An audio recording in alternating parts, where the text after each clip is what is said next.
Il n'est pas rare d'entendre aujourd'hui que le mouvement LGBTQIA+, est à la mode. Cet argument utilisé pour décrédibiliser les luttes queer illustre en réalité, à son insu, l'invisibilisation de celle-ci dans l'histoire officielle. C'est pourquoi il est important aujourd'hui de mettre en lumière des éléments de l'histoire queer, comme le film The Watermelon Woman de Cheryl Dunye.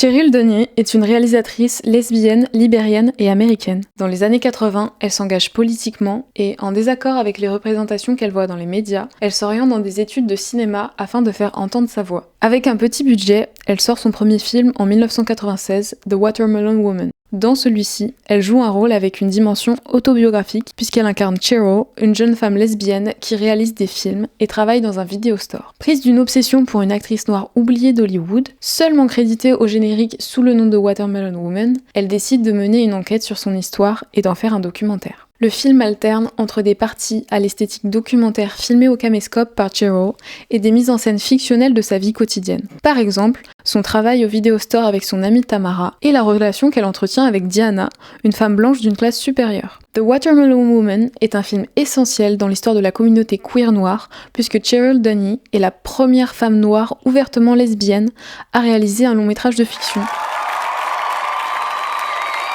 Cela inscrit également le film comme un incontournable du New Queer Cinema. Le New Queer Cinema est un mouvement nommé en 1992 par la théoricienne Ruby Rich et qui se développe au festival du film indépendant Sundance. C'est un terme utilisé pour parler des films qui mettent en scène les personnages LGBTQ+, de manière vraie et unapologetic. Ce sont des films réalisés par les premiers concernés et avec un sous-texte très politique. Ce cinéma disruptif est défini par Todd Haynes, grande figure du mouvement, comme acte de protestation et de rébellion. Il succède au cinéma underground américain des années 60, dans lequel il est surtout question d'hommes gays blancs. Les lesbiennes n'étaient pas vraiment représentées au-delà du film Sisters de Barbara Hammers en 1973. Dans le New Queer Cinema, on retrouve de plus en plus une volonté de parler des vies, souvent oubliées, des personnes plus marginalisées de la communauté, les femmes racisées et transgenres. Paris is Burning de Livingstone en 91 se concentre sur les espaces queer, ballroom et drag de la scène new-yorkaise de son temps, et donc montre les personnes de couleur queer et fières. The Watermelon Woman représente directement l'invisibilisation des femmes noires en mettant en scène le personnage de Faye,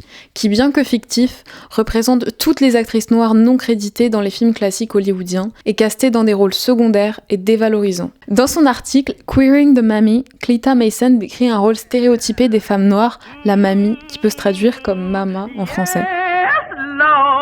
C'est généralement une femme noire, grosse et dénuée de toute sexualité qui travaille pour une famille blanche comme nourrice ou domestique. Elle est souvent placée en comparaison avec une femme blanche et mince, la Missy.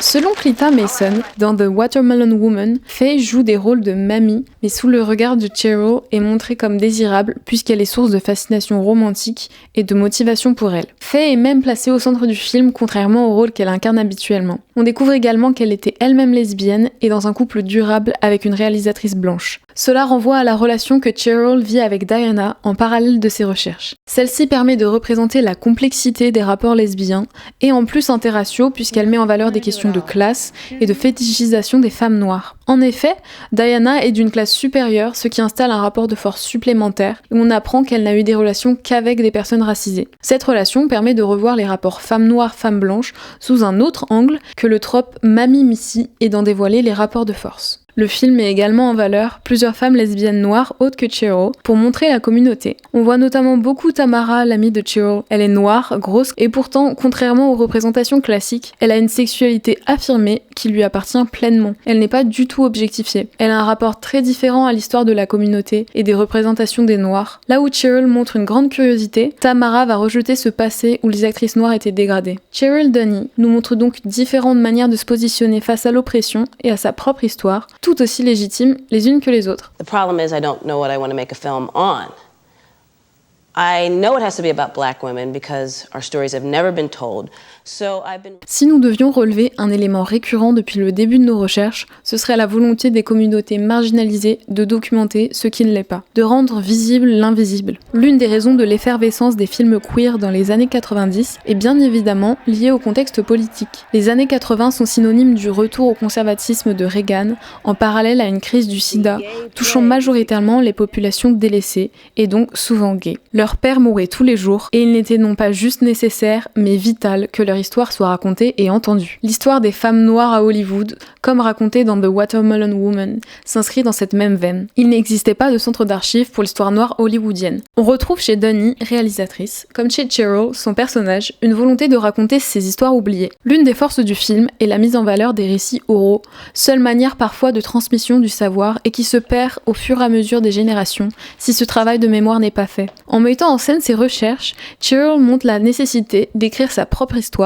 puisqu'elle a soit été ignorée, soit écrite par des personnes non concernées. Dans les années 70, Laura Mulvey théorise le male gaze, ou littéralement regard masculin, comme la représentation des femmes comme objets ou assujetties à un point de vue masculin. Plus tard, se développe la notion de female gaze qui, à l'encontre, offre un point de vue féministe sur les représentations de genre. Ici, nous pouvons parler de lesbian gaze, des films écrits et réalisés par des lesbiennes et qui traitent de ce sujet avec un point de vue politique. Il est important de rappeler la dimension politique de l'identité lesbienne. En effet, le lesbianisme entraîne une destruction du genre et de la binarité. La construction du genre se fait dans une logique patriarcale. La femme et l'homme se complètent. L'identité lesbienne est donc un refus de ces normes patriarcales et genrées, et entend aussi un refus conscient des relations avec les hommes, du moins cis-hétéros. The Watermelon Woman est l'un des films pionniers du lesbian gaze. Les relations lesbiennes y sont montrées comme la norme. Le personnage principal est une lesbienne forte et affirmée dans sa sexualité. Son entourage est également majoritairement lesbien. Son amie et collègue Tamara représente la stud, à l'aise dans sa sexualité et qui n'a pas peur d'en parler. On peut aussi faire ressortir le lesbian gaze par la comparaison. Nous choisissons des exemples de films récents, dits déconstruits, et dont le sujet est l'identité lesbienne, afin de montrer à quel point The Watermelon Woman est non seulement pionnier, mais encore aujourd'hui, pas devenu la norme. Dans Drive Away Dolls, coécrit par Ethan Cohen et Tricia Cook, une femme bisexuelle, les personnages principaux sont lesbiennes affirmées. Mais les espaces lesbiens dans lesquels elles se retrouvent restent très fantasmés. Le bar lesbien est montré comme un endroit transpirant de sexualité, quand dans The Watermelon Woman, il s'agit d'un espace de rencontre et d'échanges artistiques et politiques, ce qui est plus proche des espaces existants aujourd'hui. Le lesbian gaze se retrouve également dans la représentation des scènes de sexe. En effet, le male gaze vise à montrer le sexe comme un espace violent, une relation de force dans un couple, bien souvent hétérosexuel, ou comme un fantasme pornographique. L'un des exemples les plus parlants est le malheureusement très connu La vie d'Adèle de Keshish, où l'une des scènes de sexe dure plus de 6 minutes et utilise des codes pornographiques de mise en scène. Les corps sont cambrés, rasés et objectifiés. L'accent est posé sur les expressions des actrices qui surjouent le plaisir et une série de positions sexuelles sont étalées devant les yeux du spectateur. À elle seule, cette scène définit le male gaze sur les relations lesbiennes, un objet de fantasme au service du plaisir masculin uniquement. A contrario, la scène de sexe entre Cheryl et Diana se concentre sur les corps comme abstraits. Des très gros plans montrent du contact peau à peau intimiste. On ressent par la mise en scène l'amour entre les deux personnages. Il n'est pas question de rapport de force pour le plaisir du spectateur masculin, mais simplement d'un moment charnel et passionnel entre deux femmes. L'héritier du lesbian gaze de The Watermelon Woman est sans doute cette nouvelle vague de films réalisés par des lesbiennes et mettant en scène les relations lesbiennes qui arrivent à se trouver un chemin dans l'espace mainstream. Bottoms de Emma Seligman ou encore Love Lies Bleeding de Rose Glass ne font pas du coming out le sujet principal de leur film. Bottoms est un film humoristique, jouant sur les clichés de représentation LGBT et montrant l'homophobie que peuvent subir les personnages, mais comme dit le film,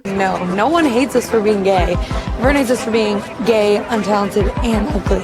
Dans un autre style, Love Lies Bleeding est un thriller néo-noir mettant en scène un couple lesbien. La nature de leur relation, identité sexuelle et de genre n'est pas remise en cause, bien que des critiques homophobes soient adressées. L'homophobie n'est pas montrée comme un sujet central, comme trope narratif tragique, mais simplement, à l'instar de The Watermelon Woman, pour montrer la réalité des faits, sans la romancer. En bref, le lesbian gaze développé dans Watermelon Woman, et plus tard repris dans de nombreux films, est une représentation décomplexée et politique de l'identité lesbienne. Le corps féminin et son désir sont montrés comme multiples, abstraits et complètement décrochés des hommes. L'œuvre de Cheryl Dunye permet une réflexion politique sur l'identité lesbienne et à la fois la mise en lumière de tout un pan de l'histoire oubliée d'Hollywood et pas que. L'impact et l'importance des femmes noires. Le film met en avant le travail nécessaire d'archives et de mémoire des groupes marginalisés, un travail que personne ne fera, alors autant le faire nous-mêmes.